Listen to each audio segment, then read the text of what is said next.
하나님의 말씀은 하박국 3장 17절입니다. 하박국 3장 17절, 구약성경 바른성경으로 1151페이지,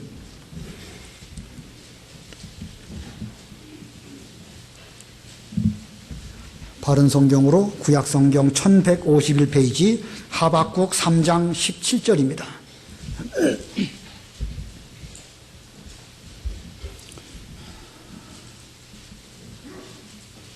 봉독하겠습니다. 비록 무화과나무가 싹을 내지 않고 포도나무에 열매가 없으며 올리브나무에 소출이 없고 밭은 양식을 내지 못하고 우리의 양이 없어지고 외양간에 소가 없을지라도 나는 여호와를 즐거워하며 나의 구원의 하나님을 기뻐합니다. 주 여호와는 나의 힘이시니 나의 발을 사슴의 발과 같게 하셔서 나를 높은 곳들로 다니게 하십니다. 지휘자를 따라 나의 현악에 맞춘 기도송이다. 아멘. 본문의 내용은 하박국 선지자가 어려운 때를 만났지만 그러한 가운데서도 하나님께 감사를 드리되 최고의 감사, 하나님이 기뻐하시는 정말로 좋은 감사를 드렸습니다. 그래서 오늘 제목이 최고의 감사, 최고의 감사입니다. 이 말세의 특징 중에 하나가 점점 감사가 없어진다는 것입니다. 그래서 디모데후서 3장에 보면 말세에 어려운 때가 오게 될 것인데 그때 사람들은 돈을 사랑하고 또 자기를 사랑하고 그러면서 감사치 아니하고 이렇게 말씀하고 있습니다. 자, 이 세상이 점점 말세로 가면 갈수록 이렇게 감사가 없어지는 이런 시대를 살아가고 있지만 진정한 믿음을 소유한 하나님의 사람이라고 한다면 말세를 만났다 할지라도 거기에서 제대로 감사하고 사랑이 식어가는 그런 속에서도 오히려 믿음 안에서 감사해야 할 것입니다. 여러분 모두 믿음을 가지고 계신 분들입니다. 바로 그 믿음으로 말미암아 하박국처럼 하나님께 최고의 감사를 드리시기를 바랍니다. 이 본문의 하박국 선지자, 그는 믿음으로 말미암아 최고의 감사를 드렸습니다. 우리 모두 하박국이 처한 환경이나 우리가 처한 환경이나 다를 바가 없는데 하박국의 이 경우를 잘 살펴서 우리도 그와 같은 감사를 드려야 되겠습니다. 이 하박국은 유다 마렵의 유다에 대해서 외친 하나님의 선지자입니다. 정확한 연대까지는 알 수가 없지만 유다가 멸망하기 한 30년 전 활동한 선지자입니다. 그 시대는 어떤 상황이었을까? 하박국 1장 1절부터 쭉 읽어가다 보면 당시의 유대는 타락할 대로 타락해서 백성들은 사악하고 불의하며 파괴와 폭력을 일삼고 소송과 분쟁이 계속되고 있었고 율법과 공의가 왜곡된 그런 시대였다고 한탄하였습니다. 이런 유다를 놓고 하박국은 하나님께 기도를 드립니다. 이 백성들이 이렇게 타락했는데 어찌하시렵니까? 하나님의 기도에 응답이 있었는데 하나님의 기도의 응답은 앞으로 바벨론 민족, 그 바벨론 나라 갈대아 민족을 들어서 유다를 심판하실 것이라고 말씀해 주셨습니다. 자, 이와 같은 하나님의 계시에 대해서 하박국은 또 한편의 의문이 들어오게 됩니다. 유다가 악한 것은 사실이지만 유다보다 바벨론은 훨씬 더 악한데 어찌해서 악한 바벨론을 통해서 자기보다 의로운 유다를 심판하시는 것이 하나님의 뜻일까? 이거 뭔가 논리적으로 문제가 있는 건 아닌가? 그래서 하박국은 하나님께 그 면에 대해서 다시 또 기도를 드리고 하나님의 응답이 어떻게 내려올까 하고 그는 기다렸습니다. 이렇게 기도의 응답을 기다리는 하박국에게 마침내 하나님께서 응답하셨는데 2장의 그 응답한 내용이 쭉 나오는 가운데 2장 4절이 가장 중요한 핵심의 말씀입니다. 2장 4절 우리 다 같이 합독하겠습니다. 2장 4절 시작. 보아라, 그의 마음은 교만하며 그의 속 영혼은 바르지 못하다. 그러나 의인은 그의 믿음으로 살 것이다. 여기 그의 마음은 교만하며 그의 속 영혼은 바르지 못하다. 여기 그는 바벨론을 가리킵니다. 유다를 멸망시킬 바벨론, 그들은 교만한 것이 본성이고 그들의 속 영혼은 바르지 못하다고 하나님께서 응답하셨습니다. 하나님도 알고 계시다는 말씀이죠. 자, 이 유다를 침략한 바벨론 교만하고 바르지 못합니다. 다 아시는 하나님께서 그들을 들어서 유다를 심판하시려고 하셨는데 그들은 다만 징계의 몽둥이로 사용하실 뿐입니다. 그러시면서 4절 하반절에 그러나 의인은 그의 믿음으로 살 것이다. 여기 의인은 누구를 가리킬까? 의인은 바로 성도를 가리키는 것이고 장차 그리스도로 말미암아 우리를 구원해 주실 것을 믿는 믿음을 갖고 있는 성도를 성경은 의인이라고 말하고 있습니다. 여기 그러나라는 그 용어도 중요한 의미를 가지고 있습니다. 그러나, 자, 무슨 뜻으로 그러나를 말했을까? 유다는 타락해서 악하고 바벨론은 침략해 들어와서 무지막지하게 자기보다 의로운 유다를 침략하는 가운데 있지만 그러나 참 성도는 의인으로서 믿음을 가지고 살 것이다. 이렇게 말씀하셨습니다. 여기 살 것이다. 살 것이다라는 말도 그냥 생명을 보존하고 생활을 할 것이다. 그런 뜻이라기보다는 구원받을 것이다. 이런 의미입니다. 자, 유다는 타락하고 바벨론 나라는 무지막지하게 유다 나라를 침략해 들어오는 그런 어려운 시대를 만난다 할지라도 믿음을 갖고 있는 의로운 성도는 그리스도를 바라보는 그 믿음으로 구원을 받을 것이다. 이런 뜻입니다. 자, 이 말씀 그러나 의인은 믿음으로 말미암아 살 것이다. 이 성경 전체 가운데에서 가장 요긴한 핵심의 말씀이고 가장 은혜로운 말씀입니다. 이 믿음 하나만 있으면 아무리 어렵고 힘들어도 얼마든지 그 어려운 일들을 헤쳐나갈 수 있고 구원받을 수 있다. 그런 뜻이죠. 왜냐하면 성도는 다른 것으로 구원받는 것이 아니라 그리스도를 믿는 믿음으로 구원받는 것이기 때문입니다. 아무리 원수가 쳐들어오고 그래서 나라가 망해도 하나님께서는 그 믿는 믿음을 보시고 그를 구원하시기 때문에 우리는 믿음으로 말미암아 사는 것입니다. 이 하박국이 깨달은 이 진리, 사도 바울도 이 진리를 다시금 깨닫게 되었고 신약시대의 루터나 칼빈도 의인은 믿음으로 말미암아 살 것이다. 우리의 구원은 믿음으로 되는 것이다. 라는 것을 깨닫고 그 어려운 시대에 종교개혁을 잘 이루었습니다. 그리고 보면 이 신약시대나 구약시대의 전 기독교 역사를 통해 가지고 그러나 의인은 믿음으로 말미암아 살 것이다 라고 하는 이 요긴한 핵심 진리로 말미암아 하나님의 구원 역사가 오늘 우리에게까지 이루어져 온 것입니다. 자, 이렇게 엄청난 진리를 깨달은 하박국은 하박국 3장에 이르러서 하나님께 기도로 찬송으로 최고의 감사를 드립니다. 이 최고의 감사 내용 가운데 오늘 읽은 본문 17절로 19절은 가장 잘 알려진 핵심적인 요절입니다. 이 하박국이 한 최고의 감사를 이 시간 우리가 잘 살펴보고 우리도 비록 어려운 가운데 있고 여러 가지 없는 가운데 있다 할지라도 하박국과 같이 최고의 감사를 하나님께 드리는 여러분들이 다 되시기를 바랍니다. 자, 이 하박국이 최고의 감사를 드리는데 이 최고의 감사가 무엇이 최고의 감사일까? 한 절 한 절마다 그 요점이 있는데 첫 번째는요, 아무것도 없을지라도 감사. 예, 아무것도 없을지라도 감사. 예, 아무것도 없지만 그런 가운데서 하나님께 감사 드리는 거, 그런 감사야말로 최고의 감사라는 뜻입니다. 본문 17절 우리 다 같이 합독하겠습니다. 17절 시작.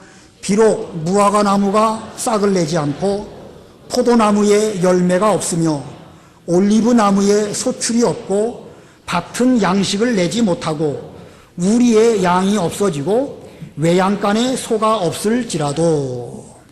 예. 도무지 감사할 줄 모르는 사람, 그 사람은 불행한 사람입니다. 아무리 좋은 환경을 허락하셨을지라도 좋은 것을 좋은 줄로 모른다면 그는 감사하지 못할 것이고, 감사하지 못하는 그런 마음속에는 늘 불평과 불만만 늘어놓을 것입니다. 자, 우리 사람은 감사한다고 하면 감사한 것만큼 행복해지는 것입니다. 또 행복한 만큼 또 감사할 수 있습니다. 그러므로 우리는 많이 감사해야 되겠죠? 너무나 당연한 것입니다. 그런데 어떤 경우가 더 많이 행복할까? 예, 감사하기는 감사하는데 어떤 경우가 더 많이 행복할까? 모든 것이 풍성한 가운데 감사하는 사람도 있을 것이고 풍성하지 못한 가운데서도 감사한 사람이 있을 것입니다. 어떤 경우가 더 많이 행복을 누릴 수 있을까? 모든 것이 풍성한 가운데서 감사한다고 하면 그 사람은 1년에 몇 번 정도나 감사할 수 있을까요? 모든 것이 풍성하다, 그래서 감사하다, 1년에 몇 번이나 그런 사람은 감사할 수 있을까? 그런 사람은 돈이 많아야 감사할 것입니다. 또 공부를 잘해서 1등을 한다고 하면 감사할 수 있을 것입니다. 또 무슨 일을 하더라도 남보다 자기가 앞선다고 하면 감사할 것입니다. 자, 이런 조건을 다 구비하고 그래서 감사하게 된다. 1년에 몇 번이나 있을까? 별로 많이 감사할 수가 없을 것입니다. 그러나 없는 속에서도 감사할 수 있는 사람, 그런 사람은 늘 감사할 수 있습니다. 돈이 있으면 있는 대로 감사하고 없으면 또 없는 대로 감사할 수 있습니다. 1등 하면 1등 한 대로 감사하고 2등 하면 2등 한 대로 하나님께서 나로 하여금 겸손케 하시는구나. 이것도 내게 대한 하나님의 은혜이다. 그래서 감사할 수 있습니다. 뭐 아무것도 없다 할지라도 그런 속에서도 얼마든지 감사할 수 있는 사람, 그런 사람은 정말로 감사할 일이 늘 많이 있는 그런 사람이요. 그런 사람이야말로 범사에 감사하라 하신 그 명령을 제대로 순종할 수 있는 사람이라고 할 수 있고, 그는 분명 어떤 형편을 만나도 늘 행복할 수가 있을 것입니다. 자, 그는 누구일까? 항상 어려운 가운데든지 편안한 가운데든지 감사할 수 있는 사람, 그 사람은 누구일까? 예, 그 사람은 바로 믿음을 가지고 있는 사람입니다.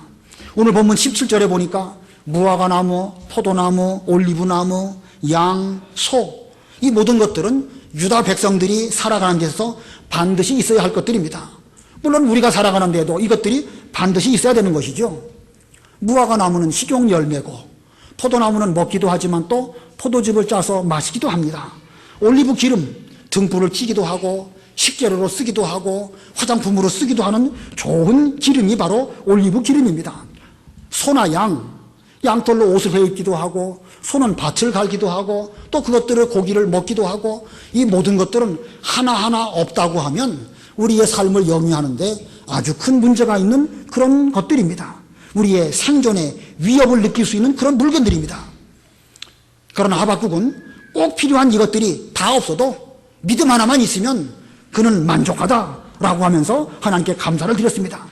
이러한 하박국의 감사야말로 하나님께 최고로 감사를 드린 그런 최고의 감사요. 이런 최고의 감사를 드린 하박국, 그는 최고로 행복한 선지자의 길을 걸어간 그런 사람입니다. 오늘 우리가 추수감사절을 맞이했습니다. 여러분 모두 어려운 형편 가운데 주께 감사드리기 위해서 오늘 예배에 나오셨고, 또 부족하지만 없는 가운데서도 하나님께 또 감사 연보를 드렸습니다. 이 앞에 쌀, 좀 보기에 좀 민망한 면도 좀 있기는 있죠. 그래도 괜찮습니다. 우리 주일학교 학생들이 이것밖에 없지만 이들이 앞으로 나아가서 일당 100, 일당 1000을 한다고 하면 얼마든지 우리는 감사할 수 있습니다. 이 자녀들이라도 잘 길러서 앞으로 하나님의 교회에 아주 요긴한 인물이 되도록 잘 기른다고 하면 소망이 있는 것입니다. 없는 것만 생각하시지 말고 이런 가운데서도 우리는 감사할 수 있는 우리가 된다고 하면 우리는 참으로 행복한 이런 사람이 될 수가 있을 것입니다. 자, 우리만큼은 시대가 점점 악한 데로 내려가고 감사가 희미해지는 이런 가운데 있다 할지라도 우리는 없으면 없을수록 더 감사하고 주시면 주는 가운데서 더 많이 감사할 수 있는 이런 최고의 감사를 드리는 하나님의 모든 성도들이 다 되시기를 바랍니다. 그 다음에 두 번째로 최고의 감사가 무엇일까? 두 번째 최고의 감사는 구원의 하나님으로 인한 감사입니다. 구원의 하나님으로 인한 감사. 18절 제가 보겠습니다. 나는 여호와를 즐거워하며 나의 구원의 하나님을 기뻐합니다. 나는 여호와를 즐거워하며 나의 구원의 하나님을 기뻐합니다. 이 지금 유다는 갈대아 민족 바벨론의 침략을 앞두고 있습니다. 하박국은 그 침략으로 유다가 어떻게 될 것인가를 하나님께서 주신 바 계시로 말미암아 다 알고 있습니다. 실제적인 역사를 보면 유다가 가지고 있던 모든 것들을 바벨론에게 다 빼앗깁니다.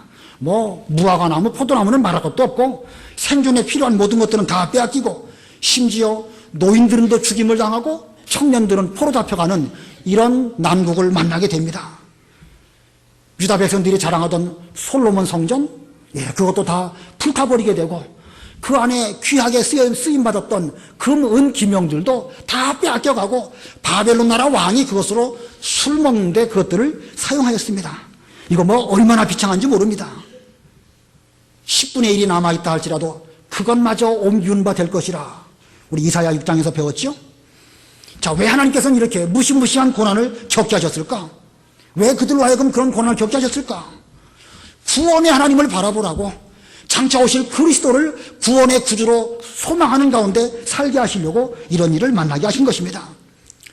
자기 힘으로는 계명을 지킬 수도 없고 자기들의 힘으로는 도저히 구원에 이를 수도 없음을 잘 깨닫고, 이 구원의 하나님께서 장차 그리스도를 우리에게 보내주셔서 그리스도를 믿을 때에 그 믿음으로 말미암아 의인이 되고 그 의인은 그 믿음으로 살 것이라 라는 것을 깨닫게 해주시려고 이와 같은 일들을 겪게 하신 것입니다.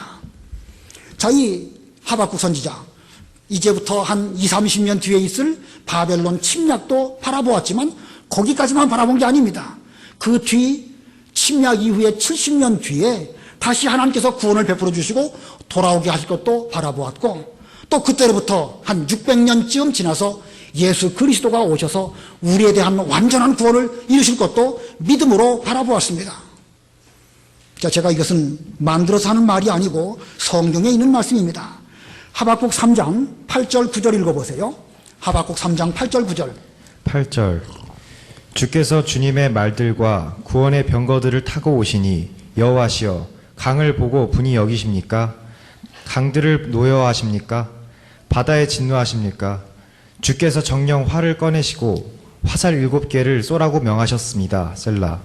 주께서 강들로 땅을 쪼개셨습니다. 예, 이 바벨론, 이 큰 환란이 있지만 그 이후에 구원의 하나님께서 주님의 말들과 구원의 병거들을 타고 오셔서 이제 강을 보고 분이 여기시고 바다에 대해서 진노하신다.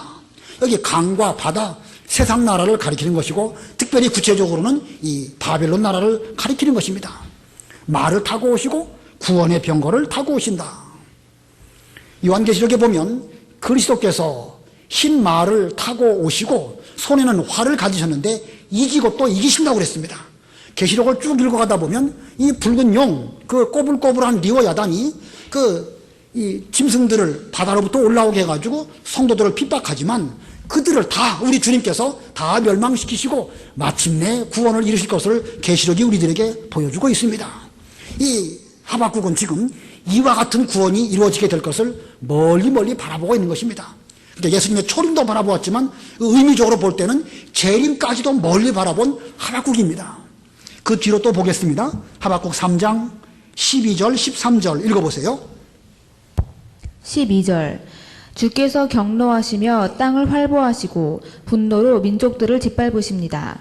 주께서 주님의 백성을 구원하시려고 주님의 기름 부음 받은 자를 구원하시려고 나오셔서 악인의 진 머리를 부수시고 그를 발바닥에서 목까지 벗기셨습니다. 셀라. 예, 우리 주님께서 이 악한 사람들, 하나님의 백성들, 유다를 침략한 바벨론, 그들에게 대해서 경노하십니다.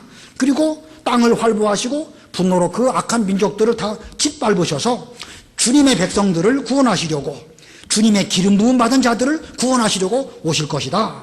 그때가 되면 악인의 진 머리를 부수시고 그 악인을 발바닥에서부터 목까지 완전히 벗기신다. 이거 얼마나 무서운 진노가 저들에게 임할 것인가를 이 하박국이 생생하게 보고 이 구원의 하나님에 대한 찬송을 드렸습니다. 여기에 등장하는 구원의 하나님, 바로 그리스도를 가리키는 것입니다. 자, 이 그리스도께서 오시는 이 일은 고난의 과정을 잘 통과한 뒤에 마침내 정한 때가 되면 오시는 것입니다. 사드락과 메삭과 아벳느고가 느부갓네살 왕이 금신상에 절하라고 했지만 그들은 하나님께서 구원해 주실 것을 믿었고 혹시 구원해 주시지 않는다 할지라도 자기들의 신앙을 양보할 수 없습니다. 당당하게 말했지만 하나님의 구원은 그들에게 아직 임하지 않았습니다. 그러다가 풀무불을 7배나 더 뜨겁게 하였을 때에, 그리고 그 속으로 딱 던져짐을 당했을 때에 그때 비로소 구원이 이루어지게 되었습니다. 우리에 대한 구원도 이 거쳐야 할 과정들이 있는 것이고 그 과정 속에 딱 우리가 어려운 환경에 딱 들어가게 되면 그때 구원의 하나님께서 그리스도로 우리에게 찾아와 주시고 우리의 머리카락 하나까지도 그슬리지 아니하도록 그렇게 구원을 베풀어 주시는 그런 은혜의 하나님이십니다. 자, 이렇게 구원의 하나님이 우리의 그리스도시고 우리의 구주십니다. 그러므로 우리의 믿음은 무화과나무, 포도나무, 감람나무, 소, 양 이런 것보다 훨씬 더 가치가 있습니다. 왜냐하면 그 믿음은 우리 힘으로 불가능한 구원을 구원의 하나님으로 말미암아 가능하게 하시고 마침내 우리를 구원하시기 때문에 그렇습니다. 믿음이 왜 그 모든 것보다 더 소중한 것이냐? 이 믿음은 약하고 무능한 우리를 전능하신 하나님에게로 인도하는 그런 그 구원이기 때문에, 그런 믿음이기 때문에 그런 것입니다. 현재 우리들의 상황이나 또 이 본문에 나와 있는 하박국의 상황 한번 좀 비교해 보시기 바랍니다. 하박국 선지자 때 유다 나라도 타락하고 또 물질적으로도 하나도 없는 이런 지경을 만났습니다. 오늘날 우리들은 어떻지요? 우리가 살아가는 이 시대도 다를 바가 없습니다. 성도가 처한 세상적인 환경은 어느 시대나 다 마찬가지입니다. 그러면 하박국에게 주신 의인은 믿음으로 말미암아 살 것이라고 하는 그 진리나 우리가 오늘날 받고 있는 믿음으로 말미암아 구원받는다는 진리나 같은 것입니까? 다른 것입니까? 이건 같은 것입니다. 하박국도 이 진리를 믿고 그 어려운 시대에 구원의 하나님을 바라보면서 최고의 감사를 드렸다고 한다면 오늘날 우리 역시도 마찬가지입니다. 우리에게 뭐가 부족합니까? 늘 없는 것은 늘 없었습니다. 하나님께서 오늘날 우리에게도 하박국과 똑같은 그런 믿음을 주셔서 그 믿음으로 말미암아 구원의 하나님을 바라보면서 믿음을 잘 지키도록 그렇게 말씀해 주셨습니다. 자, 우리는 분명히 믿음으로 구원받는다고 하는 최고의 진리를 가지고 있습니다. 그러므로 이제부터 여러분들은 환경만 생각하시지 말고 병들고 힘들고 어려운 거 그것만 생각하시지 말고 구원의 하나님 예수 그리스도, 그 구원의 하나님과 예수 그리스도를 믿는 그 믿음 주신 거 이걸 가지고 하나님 아버지 앞에 최고로 감사하는 이런 신앙생활을 하셔서 이 땅에 살아가는 동안에도 항상 기쁘고 즐겁게 사시는 여러분들이 다 되시기를 바랍니다. 그 다음에 세 번째, 최고의 감사가 무엇일까? 최고의 감사. 최고의 감사는 신령한 세계를 소망하는 감사입니다. 신령한 세계를 소망하는 감사. 본문 19절 우리 다 같이 합독하십니다.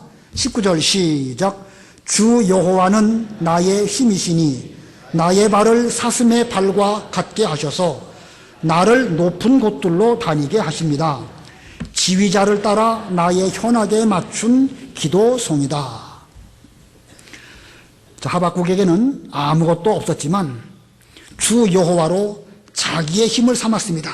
그래서 주 여호와는 나의 힘이시니 나의 발을 사슴의 발과 같게 하셔서, 이 사슴의 발은 무엇을 가리키는 것일까?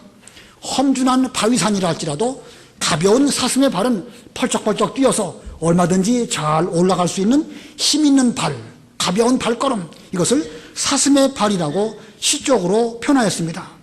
사슴의 발을 갖고 있는 하박국 선지자는 높은 것들로 하나님께서 다니게 하셨다. 이게 높은 것은 어디일까? 하나님과 교통하는 신령한 세계, 은밀한 가운데서 하나님을 만나고 어려운 모든 문제들을 하나님께 아뢰면 하나님이 우리를 이해해 주시고 알아주시고 위로해 주시고 그런 가운데서 하나님과 더불어 살아가는 그런 세계로 다니도록 하나님께서 자기를 인도해 주셨습니다 라고 말하였습니다. 자, 그러고 보면 이 하박국에게 있어서 그 어려운 형편들, 아무것도 없는 그런 그 어려운 형편들이 오히려 그로 하여금 좀 더 높은 신령한 세계로 나아가게 하는 원동력이 되고 있음을 발견할 수 있습니다. 참 중요하지요? 어쩌면 만약에 하박국에게 이것도 있고 저것도 있고 열매도 많고 소나 양도 넉넉했다. 어쩌면 그는 그런 것들에 취해가지고 하나님께 대하여 올바른 믿음 생활을 못하고 신령한 세계에 들어가지 못하고 그런 것들 때문에 그냥 좋다 하는 정도로 머물렀을 것입니다. 그러고 보면 아무것도 없는 거 오히려 선지자에게는 큰 유익입니다. 자, 하나님께서는 아무것도 없게 하시고 오직 믿음 하나 주셔서 그 믿음으로 말미암아 최고로 감사할 수 있는 하박국 선지자가 되게 하셨습니다. 이와 같은 하나님의 원리는 성경 전체에도 얼마든지 많이 찾아볼 수 있습니다. 하나님의 종, 그 사도 바울, 이 사도 바울은 육체의 가시가 있었습니다. 그래서 그는 하나님께 3번 크게 간구하였습니다. 그 육체의 가시, 아마 눈병으로 여겨지게 되는데 그 눈병을 없애주신다고 하면 더욱 하나님의 일을 잘 감당할 수 있을 것입니다. 그런 간절한 마음으로 하나님께 3번씩이나 기도를 드렸지만 하나님의 응답은 뭐였죠? 내가 오히려 약할 그때의 강함이니라 하는 기도의 응답이 있었습니다. 그래서 그는 약할 그때에 그리스도의 능력을 힘입을 수 있도록 하는 것이 하나님의 뜻인 줄을 알고 오히려 크게 감사했다고 그랬습니다. 한번 읽어보겠습니다. 고린도 후서 12장 9절 10절. 고린도 후서 12장 9절 10절. 고린도후서 12장 9절. 주께서 내게 말씀하시기를 내 은혜가 내게 족하다. 내 능력이 약한 데서 온전해지기 때문이다라고 하셨다. 그러므로 나는 오히려 나의 여러 약한 것에 대하여 크게 기뻐하며 자랑할 것이니 이는 그리스도의 능력이 내 위에 머물게 하려는 것이다. 그러므로 나는 그리스도를 위하여 약한 것과 모욕과 궁핍과 박해와 곤경을 기뻐하니 내가 약한 그때에 강하기 때문이다. 예, 사도 바울은 약한 것을 지금 자랑하고 약한 것 때문에 오히려 크게 기뻐한다고 그랬습니다. 하박국 선지자가 무화과 나무도 없고 열매가 없고 또 포도나무 열매도 없고 감람나무도 소출이 없고 소나 양도 없고 이 없는 것 때문에 그는 최고의 감사를 하나님께 드렸습니다. 그리고 보면 하박국에게 없는 것이나 사도 바울에게 약한 것이나 개념적으로 볼 때는 같은 것입니다. 이 세상을 살아가는 우리들에게 여러 가지 힘들고 어려운 일을 만나게 하시는 이 모든 것들도 개념적으로 보면 같은 것입니다. 왜 하나님께서는 우리에게 이와 같은 어려운 형편을 만나게 하셨을까? 여기에서 그 세상에 그 발목 잡히지 말고 사슴의 발과 같이 되어서 하나님을 의지함으로 신령한 세계에 들어가고 하나님을 만나고 그로 말미암아 이제 최고로 은혜로운 신앙생활을 하도록 하시려고 우리에게 이와 같은 은혜를 베풀어 주신 것입니다. 그러므로 우리가 겪고 있는 고난, 우리가 그 현 아무것도 없는 것, 그것 자체도 우리에게는 은혜요, 기쁨이요, 감사의 그 거리가 되는 것입니다. 현재 바로 여러분에게 하나님께서 그와 같은 은혜를 베풀어 주시려고 여러 가지 힘든 일들을 만나게 하셨습니다. 그러므로 우리 모두는 믿음 하나로 이 어려운 세상을 이 하박국처럼 살아가는 그런 우리가 되어야 될 것입니다. 아무것도 없어도 감사하심으로 최고로 감사하는 성도가 되어서 최고로 행복한 여러분들이 되시기를 바라고 구원의 하나님을 바라보심으로 말미암아 앞으로 오실 그 예수 그리스도, 예수님의 재림 이런 것들을 바라보면서 여러분들의 발을 사슴의 발과 같이 되어서 좀 더 높은 세계로 올라가고 또 올라가서 하나님과 영적으로 교통하는 그런 신령한 세계에서 사시는 여러분들이 다 되시기를 바랍니다. 기도하겠습니다.